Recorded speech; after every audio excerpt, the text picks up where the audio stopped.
The scent of cheap, cloying incense clung to the air, a cruel mockery of the sterile luxury of the hotel suite. Stella's head throbbed, a dull, heavy drumbeat against her skull. The last thing she remembered was the glint of something malicious in her adoptive sister's eyes, a celebratory toast she shouldn't have accepted. Now, the hazy aftermath was a violation that settled deep in her bones. She had been drugged. Married for 3 years to a man she had never met. This was not how she envisioned their first encounter. It was supposed to be a clean break, a signed paper, a quiet annulment. Instead, it was this, a tangled mess of limbs and a stranger's unfamiliar weight, a disastrous, humiliating mistake. The man beside her stirred. Kane Shi. The name alone carried the weight of an empire, the CEO of the formidable Shi Corporation, and, on paper, her husband. He sat up, the silk sheets pooling around his lean, powerful waist. His face was a mask of cold fury, his eyes sharp and analytical as they swept over her. Then the room, piecing together the events of the night with chilling speed. There was no confusion in his gaze, only a calculating assessment of the situation. He saw the dishevelment, smelled the lingering incense, and his jaw tightened. "You schemed to get into my bed?" he asked, his voice low and dangerous, each word laced with ice. Stella pushed herself up, clutching the sheet to her chest. The accusation stung, but her mind, already racing past the initial shock, was focused on damage control. This man wasn't just any man. He was an obstacle, the final knot in a tangle she had been trying to undo for years. His arrogance was palpable. He didn't ask what happened. He assumed. To a man like Kane Ji, the world revolved around him, and any woman in his bed must have clawed her way there. "Scheme," she shot back, her voice raspy but firm. "Don't flatter yourself. This was an accident, a very unfortunate one." His eyes narrowed, a flicker of surprise crossing his features before being suppressed. He was accustomed to fawning, to fear, to ambition. This cool dismissal was new. He ran a hand through his dark hair, a gesture of impatience. "Accident or not, you're here. Name your price." It was the ultimate insult, reducing her to a transaction. Stella almost laughed at the sheer, unadulterated narcissism. He thought money could solve everything, that she was just another woman he could pay off and discard. If he only knew she was the enigmatic head of Apex Holdings, his company's biggest rival, a woman whose fortune could swallow his own, the irony was a bitter pill. "Price?" she repeated, her tone dripping with scorn. "Consider it a case of being bitten by a stray dog on the street. I have no interest in getting compensation from the dog." She slid out of bed, her movements swift and decisive, gathering her scattered clothes. For the second time that morning, Kane Xie was taken aback. He watched her, his analytical gaze cataloging her every move. She wasn't acting. There was no hidden agenda in her eyes, only a steely resolve and a deep, simmering anger that matched his own. She wasn't interested in him, and more perplexingly, she wasn't interested in his money. He found the thought irritating and intriguing. "You're not interested in me?" he challenged, a smirk playing on his lips as he retrieved a sleek black wallet from his trousers. He extracted a cardon, ultimate black card, exclusive to the city's most elite clientele, and tossed it onto the bedside table. 20 million. Take it and disappear. It was a test, a dismissal, an assertion of his power. Stella paused, her hand on the doorknob. She glanced at the card, then back at him, a glint of defiance in her eyes. "Keep your money, Boss Xie. You might need it to wash the oiliness from your personality." And with that, she was gone, leaving behind a stunned silence and the faint, infuriating scent of her perfume. Kane Z stared at the closed door, the woman's parting words echoing in the room. No one had ever spoken to him like that. He was the prize, the target, the apex predator in the corporate jungle of Tuyenthan. Yet this woman, this complete stranger, had looked at him with nothing but disdain. She had called him a dog, an oily bastard, and walked away from a sum that would change most people's lives. A slow, dangerous smile spread across his face. This was unexpected. For the first time in years, someone had managed to get under his skin. Who was she? His phone buzzed. It was his assistant, Liam. "Sir, we've received the divorce papers from your wife's representative," Liam reported, his voice crisp and professional. Kane's smile vanished, replaced by a cold mask. His wife. The woman he was legally bound to, but had never met. The marriage was a strategic alliance brokered by his grandfather to secure the family's stability after his accident years ago. He had never cared about it, seeing it as just another contract to be eventually dissolved. Now, the papers had arrived. The timing was almost comical. "She wants a divorce?" he murmured, his mind connecting the dots in a way that both annoyed and fascinated him. The woman from his bed wanted nothing to do with him, and the woman on paper was demanding her freedom. "It seems she's eager, sir," Liam confirmed. "Hold it," Kane commanded, a new plan already forming in his mind. "Don't sign anything. In fact, let her know the divorce is off. I've decided I want to try living with my wife." He thought of the fire in the stranger's eyes, her sharp tongue, her utter lack of interest in his wealth. It was a puzzle he felt a sudden compelling need to solve. Was it possible? Could this defiant, captivating woman and his unseen contract-bound wife be one and the same? The statistical probability was low, but the challenge was too delicious to ignore. He would find her. He would bring her into his world, under his roof, where he could watch her, test her, and unravel her secrets, one by one. Whether she was his wife or not, he was determined to find out what lay beneath that frustratingly resilient exterior. "And Liam," he added, his voice dropping to a low, predatory tone, "find out everything you can about the woman who was in my room tonight. Start with Toyen Than University. I have a feeling she's a student." The game, he decided, had just become infinitely more interesting. He would play along with this charade, for now. The divorce could wait. First, he needed answers, and perhaps a little bit of revenge. The gleaming glass doors of the Shea Corporation headquarters were an imposing gateway to another world. Dressed in the most unassuming clothes she could find, Stella took a deep, steadying breath. This was the heart of the beast, and she was walking willingly into its den. Her objective was clear: secure her new position as Kane Xie's personal assistant, observe him, find evidence of infidelity, and use it to force a swift, clean divorce. The thought of having to work for the man who was both her accidental one-night stand and her unwanted husband was nauseating, but it was a necessary, calculated risk. The position had been arranged through a third party, a favor owed to Apex Holdings that the CA Corporation HR department couldn't refuse, though they were none the wiser about her true identity. Kane himself had been persuaded to accept a new hire to replace an assistant who had mysteriously resigned. Stella suspected the persuasion came from his grandfather, the only person in the Xi family who could command him. 50 cups of coffee, came the flat, dismissive voice of Assistant Liam, a man whose polished exterior did little to hide the disdain in his eyes. "Boss Xi wants them for the morning meeting. No sugar. And 1 pearl milk tea for me." Stella stared at him, then at the list he'd slapped onto her desk. It was her first day, her first hour, and this was her first task. It was a clear act of hazing. 50 cups? Am I a humanoid tractor?" she muttered under her breath. "Did you say something?" Liam asked, his eyebrows raised. "No, I'm on it," Stella replied, her voice clipped. She knew this was a test from the man in the top-floor office. Kane was seeing if she would break, if the country girl would complain or quit. She wouldn't give him the satisfaction. The morning devolved into a series of petty, demeaning tasks, filing mountains of old paperwork, rearranging his bookshelf by color, then by size, then by author's date of birth.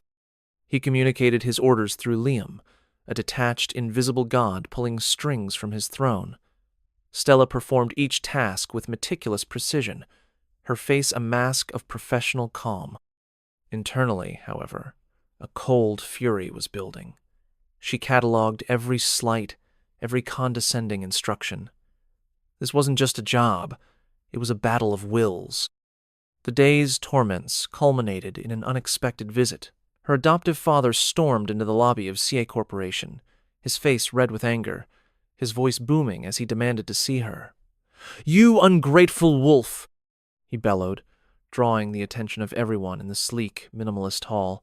"I raised you, sent you to the Xie family to live in luxury, and this is how you repay us? You dare to leave the family?" His words were a twisted version of the truth. He had forced her into a marriage with a man in a coma, all for the benefit of his precious biological daughter, Kira. Now he was here, creating a scene to shame her back into submission.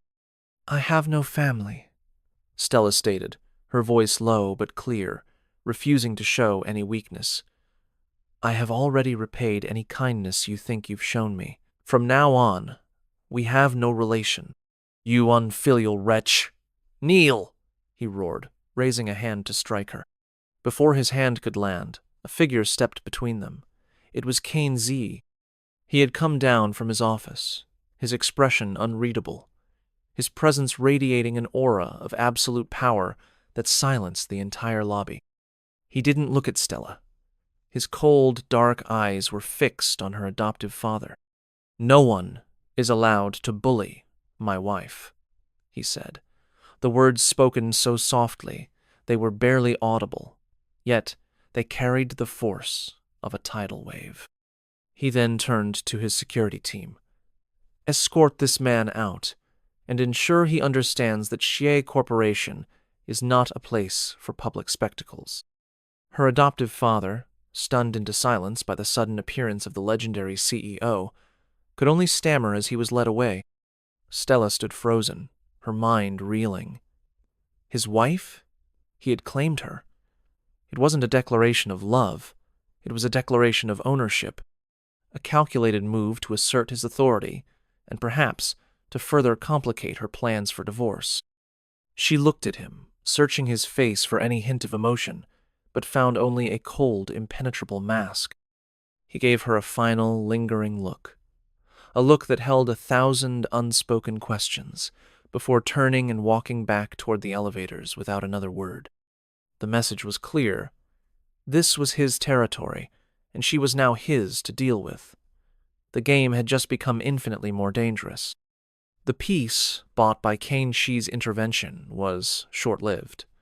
The storm arrived in the form of a woman who moved with the practiced grace of a queen.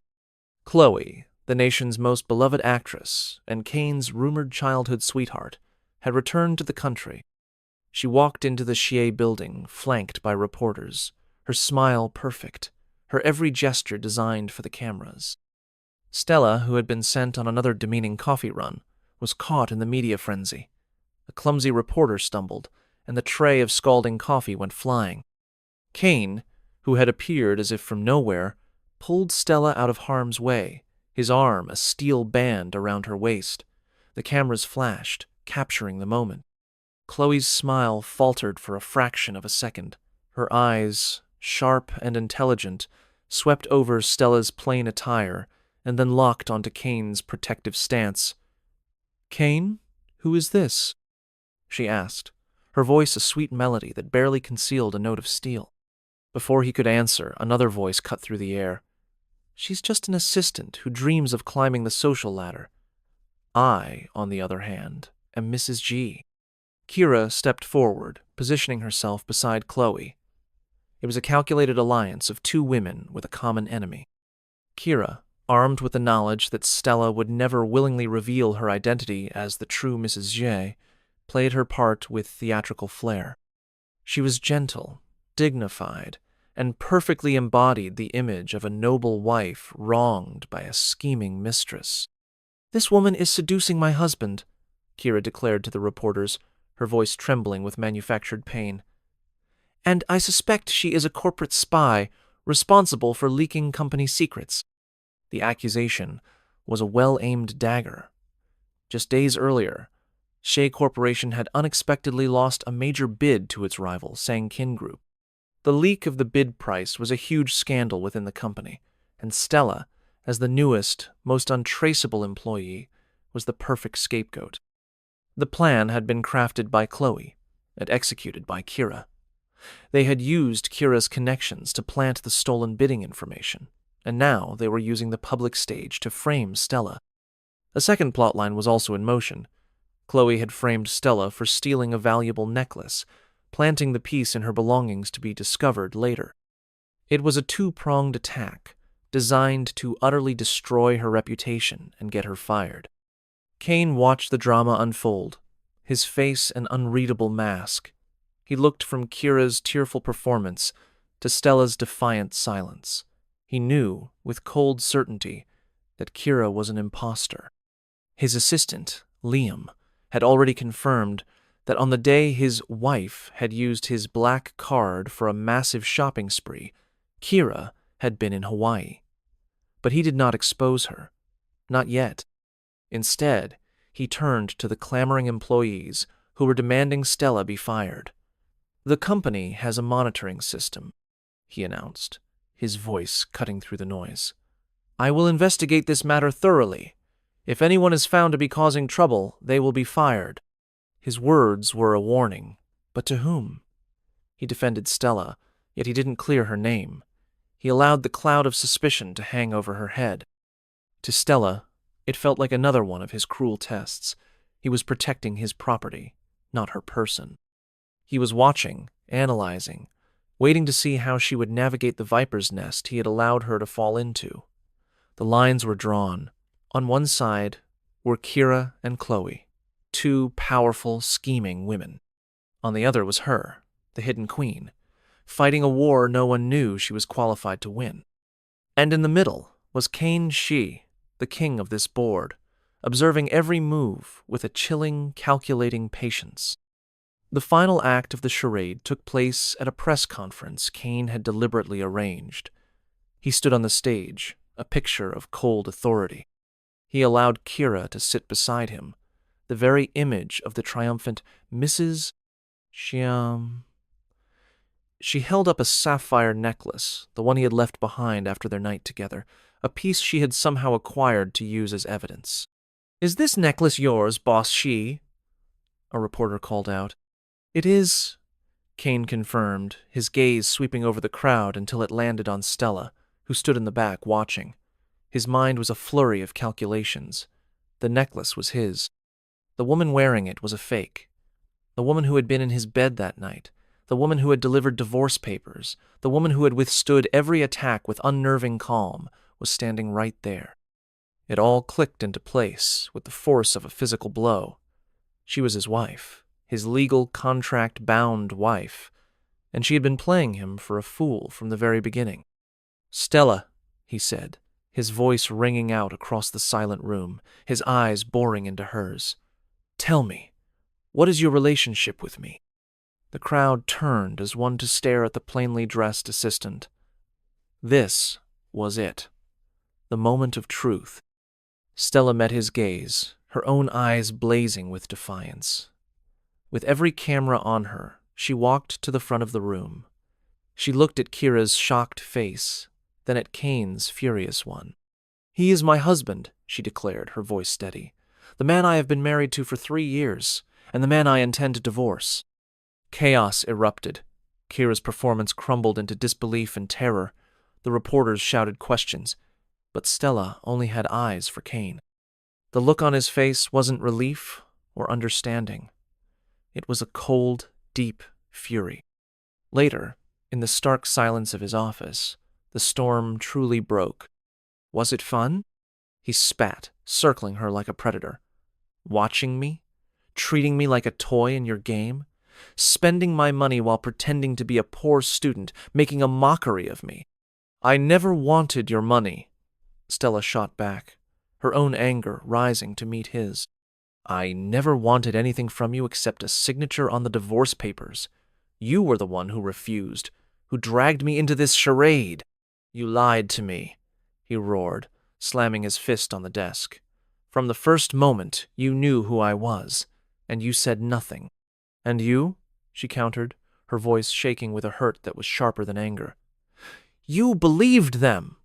You let them accuse me of being a thief, a spy. You never trusted me for a second.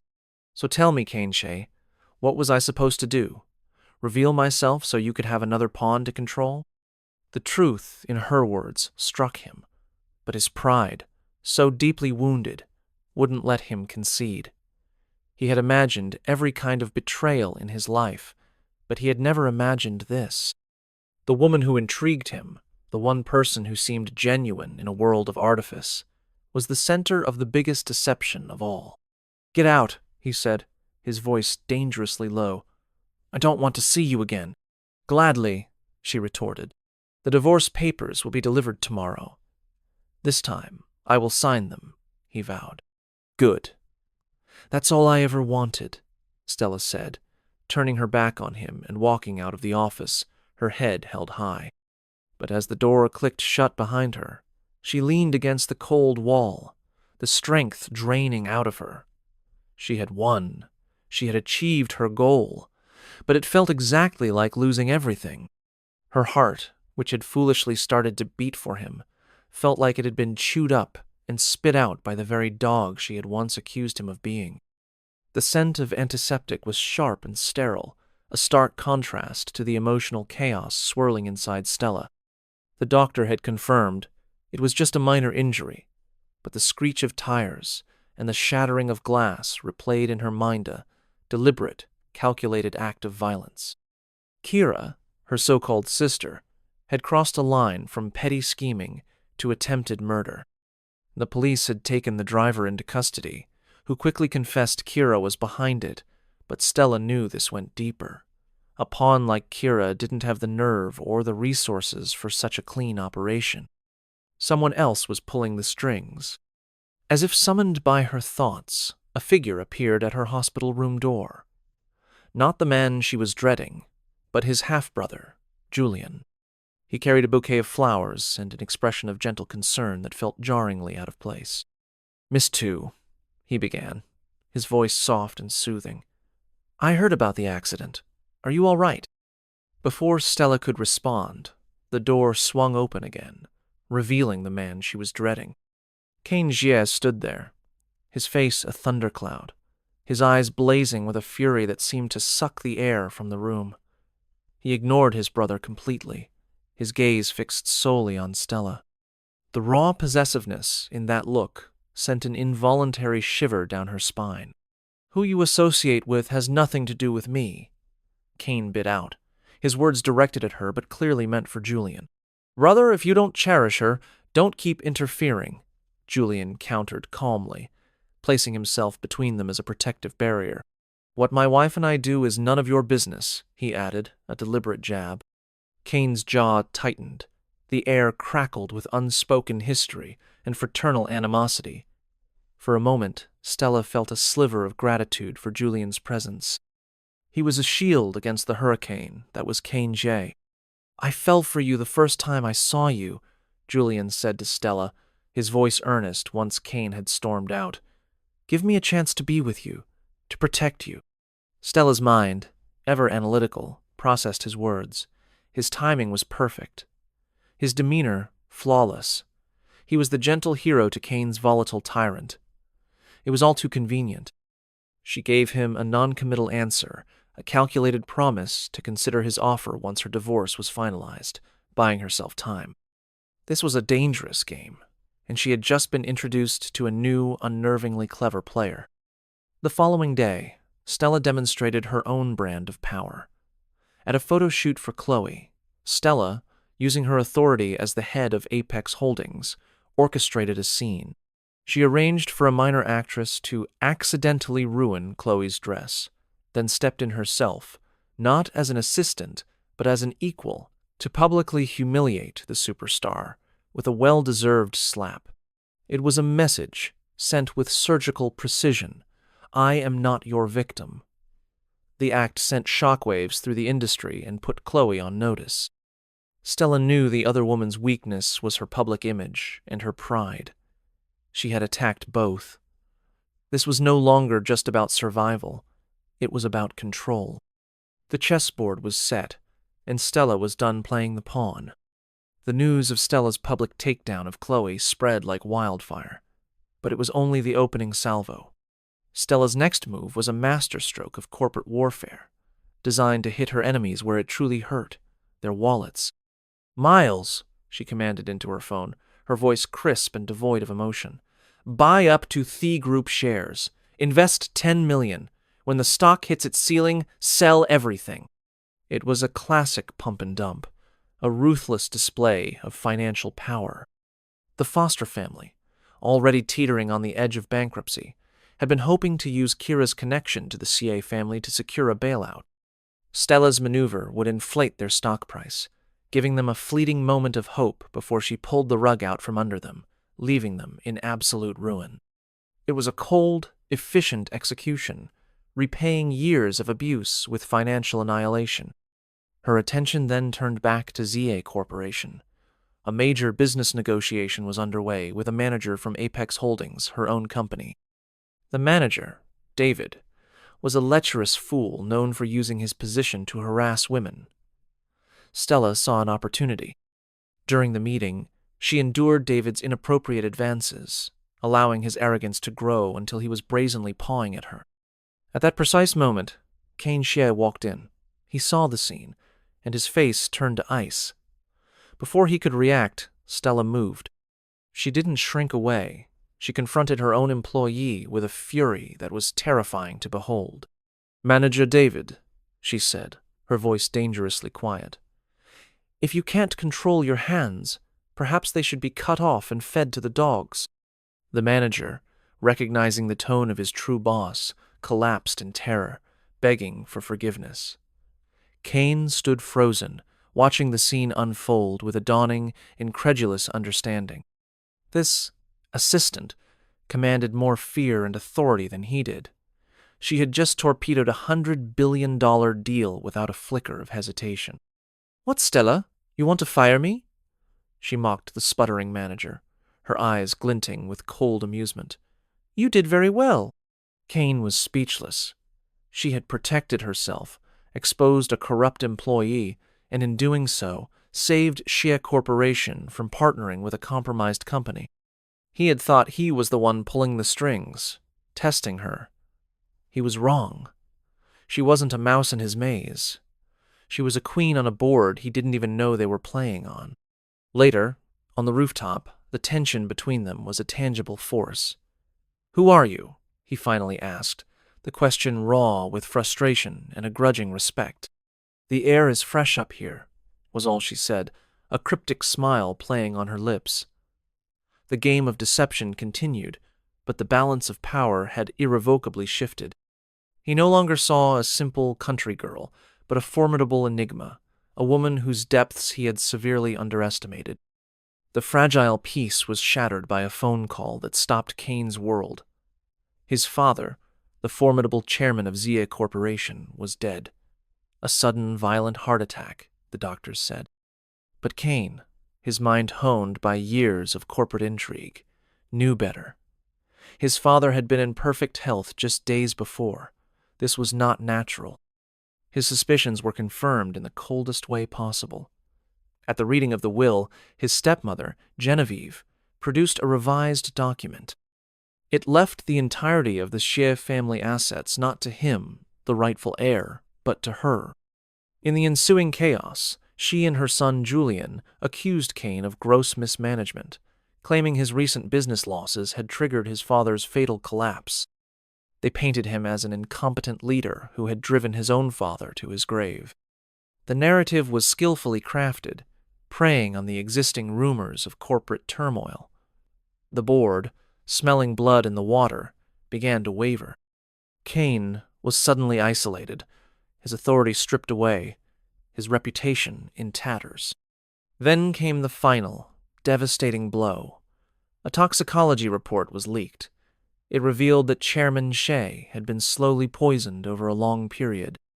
The evidence, meticulously fabricated by Julian, pointed directly at Kane. The motive? To seize control of the company. Suddenly, he wasn't just an incompetent son, he was a patricidal monster. "Cain, my parents were husband and wife for many years," Julian said, his face a mask of sorrowful indignation. "Don't slander my mother." The performance was flawless. Genevieve wept, clutching her heart, the very picture of a grieving widow. Cain felt the trap closing around him. He was a brilliant strategist, but he had been outmaneuvered. He had been so focused on the external threat son Stella, on Chloe, that he had failed to see the vipers nesting in his own home. He remembered his father's words, his bias towards him over Julian, a bias that had fueled years of resentment. He had always hated his father for the way he treated his stepfamily after his own mother's death, but he never imagined that resentment could curdle into something so murderous. The police arrived. With the will, the toxicology report, and the board's testimony, the case against him was overwhelming. He was the prime suspect in his own father's murder. As he was led away, he saw Stella watching from a distance, her expression unreadable. For the first time, Cain Xie, the emperor of Tuyen Than, was utterly powerless. The Shadow War had begun, and he had just lost the first, most critical battle. The news of Cain's arrest sent shockwaves through Tuyen Than. He was painted as a patricidal monster, a ruthless son who murdered his father for control of the Xia Empire. Stella watched the news reports from her secluded villa, a cold, analytical calm settling over her. Her heartbreak was a separate entity, a private wound to be dealt with later. Right now, Cain was the target of a meticulously planned attack, and she knew, with the chilling certainty of a fellow strategist, that he was innocent. The clumsy framing, the convenient timing it, all pointed to a more intelligent, hidden puppeteer, and she had a strong suspicion it was the man who had offered her comfort and alliance. Julian. This was no longer about a divorce. This was a war, and the enemy had just taken her king off the board. It was time for the queen to make her move. "Miles," she spoke into her phone, her voice crisp and commanding. "It's time. Prepare the documents. I'm attending the Z Corporation Emergency Board meeting tomorrow." "As who, Boss 2?" her assistant asked. A ghost of a smile touched Stella's lips. "As the president of Apex Holdings." The next day, as Genevieve and Julian presided over the board meeting, consolidating their newly seized power, the doors to the boardroom swung open. Stella walked in, not in the simple attire of an assistant, but in a bespoke power suit that screamed authority. She was flanked by her own team of lawyers and assistants, her presence instantly shifting the room's atmosphere from a corporate takeover to a battlefield. "Stella? What are you doing here?" Julian asked, his mask of gentle surprise firmly in place. "This is a private She Corporation matter. It became my matter when you framed my husband," Stella stated, her voice echoing in the silent room. She gestured to her team, who began distributing files to the stunned board members. "I'm Stella, president of Apex Holdings, CA Corporation's largest competitor and, until this morning, your biggest business partner. As of now, all collaborative projects between Apex Holdings and G Corporation are suspended indefinitely." Panic rippled through the room. Losing the Apex Holdings contracts would be a catastrophic blow. "You dare?" Genevieve hissed, her composure cracking. "You're siding with that murderer?" "A murderer whose innocence I intend to prove," Stella countered smoothly. "I also have a proposition for the board. And for you, Julian." Her eyes, cold and sharp, locked onto his. "You seem to be a man who wants it all. The company, the power, the woman. Let's make a deal. I will marry you." A collective gasp filled the room. Julian himself was momentarily speechless, his carefully constructed plan thrown into chaos. "Why would you do that?" he asked, his mind racing to analyze this new variable. "Simple," Stella said, walking slowly toward him. "Cain is finished. I need a new, powerful husband to secure my position. You need legitimacy. Our marriage is a perfect merger of interests. But first, you must prove your sincerity. Clear Cain's name. Frame it as a mistake, A competitor's plot. Whatever you wish.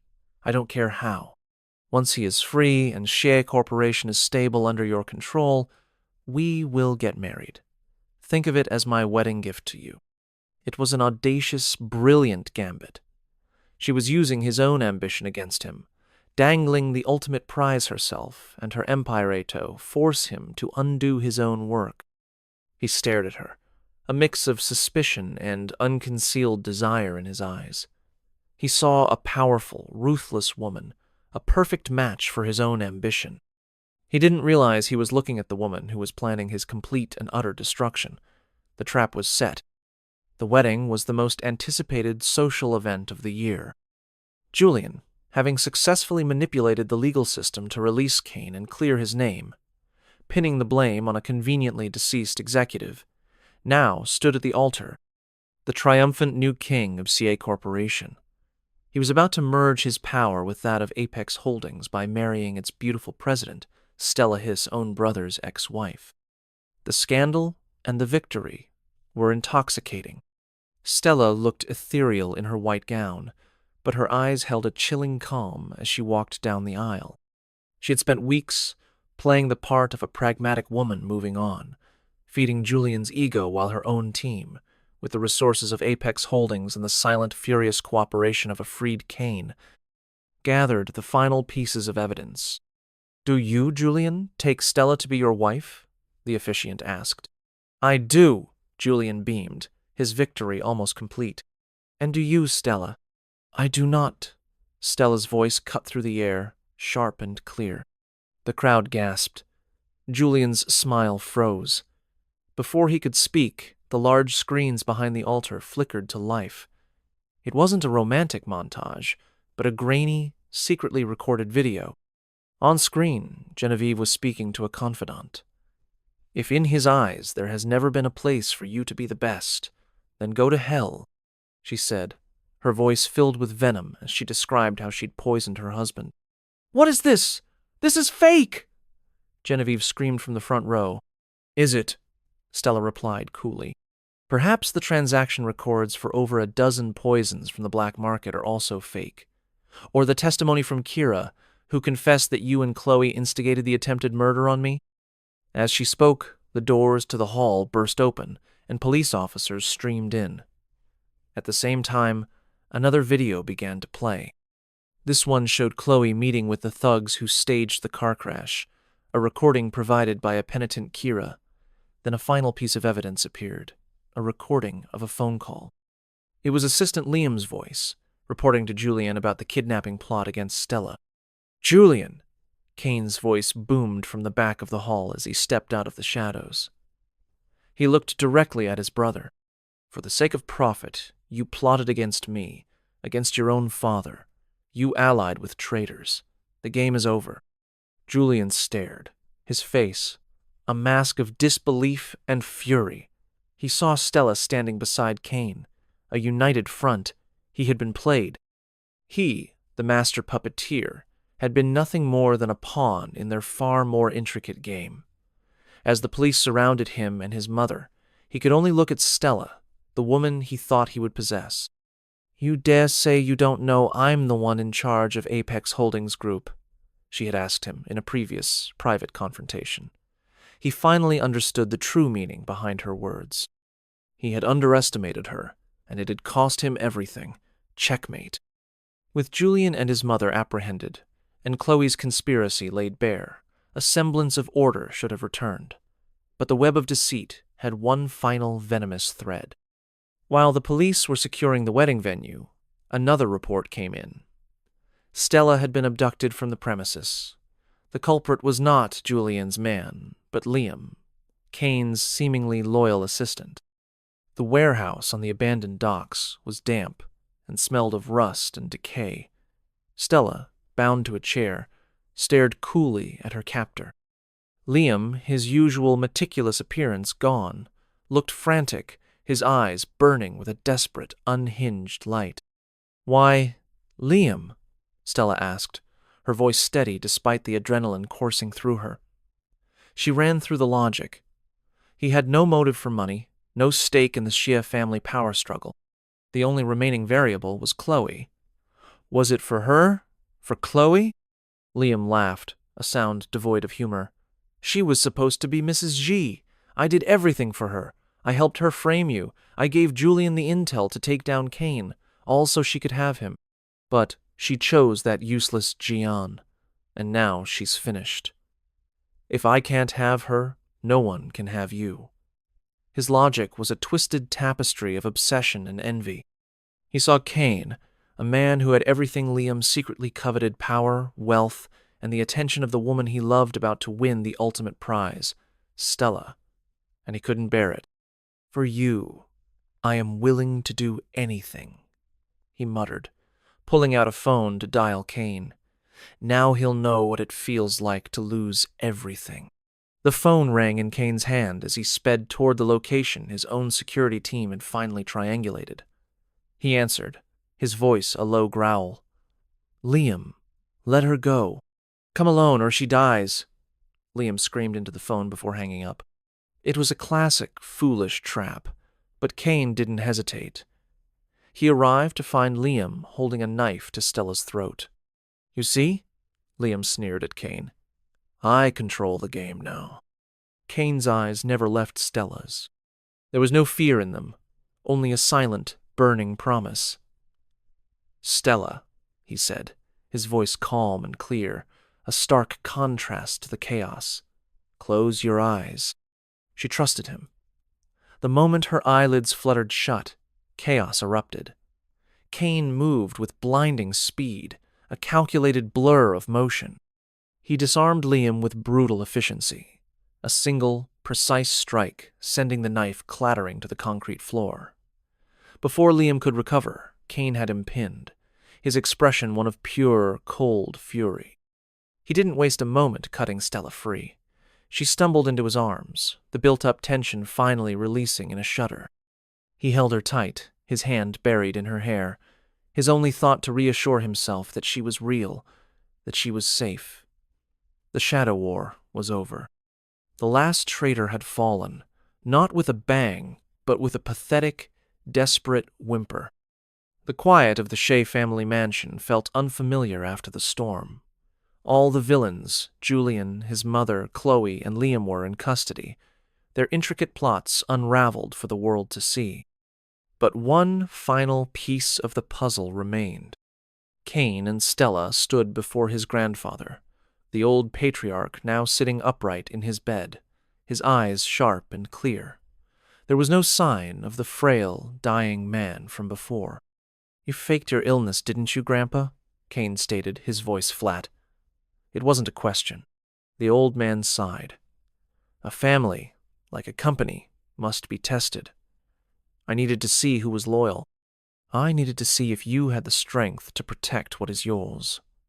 His gaze shifted to Stella, softening with an undeniable approval. And I needed to see if you were worthy of her. Stella felt a blush rise to her cheeks.